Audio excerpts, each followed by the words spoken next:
Rajkot 24 kilo ગાંજા સાથે 2 ઇસમોની SOG પોલીસે કરી ધરપકડ. એસીપી ભરત બસિયાએ આપ્યું નિવેદન. રાજકોટમાં 24 કિલો ગાંજા સાથે 2 ઇસમોની એસઓજી પોલીસે ધરપકડ કરી છે.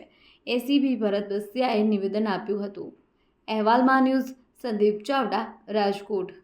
રાજકોટ શહેર police commissioner Shri Bijesh Kumar Jha sir, additional CP sir અને ડીસીપી ક્રાઇમ સરની સૂચનાથી રાજકોટ શહેર વિસ્તારના યુવાધન નશાના રવાડે ન ચડે, નાર્કોટિક્સનું પદાર્થનું વેચાણ અટકાવવા અને સે નો ટુ ડ્રગ્સ મિશન અંતર્ગત તારીખ 21/4/2025ના રોજ રાજકોટ શહેર એસઓજી પીઆઈ SM જાડેજાની ટીમની સંયુક્ત બાતમીના આધારે 2 શખ્સો કાર્તિક ઉર્ફે ભોલો કાનજીભાઈ ગોહિલ અને જીવાભાઈ આથિયાભાઈ ચુડાસમાને 24 કિલોગ્રામ ગાંજાની સાથે પકડવામાં આવેલ છે, જેની કિંમત છે 2,40,609.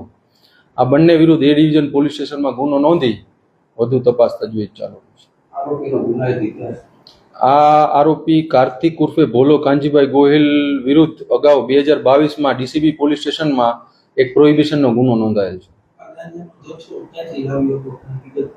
અત્યારે પ્રાથમિક તપાસમાં જીવા આથિયાભાઈ ચુડાસમા આ ગાંજાનો જથ્થો ઓરિસ્સાથી લાવ્યો હોવાનું પ્રાથમિક તપાસમાં ખુલે છે, પણ વધુ આમાં તપાસ ચાલુ છે. કેટલાક સમયથી આ ગાંજાનું જે કિલોમીટર સપ્લાય કરતો, કેટલાક ક્યાંથી લાવતો હતો? પ્રાથમિક પૂછપરછમાં બંને આરોપીઓએ 2.5 મહિનાથી આ ધંધો કરતો હોવાનું જાણવા મળેલ છે. બીજી વધારે કોને આપતો ને એ બધી વધુ હજી તપાસ ચાલુ છે.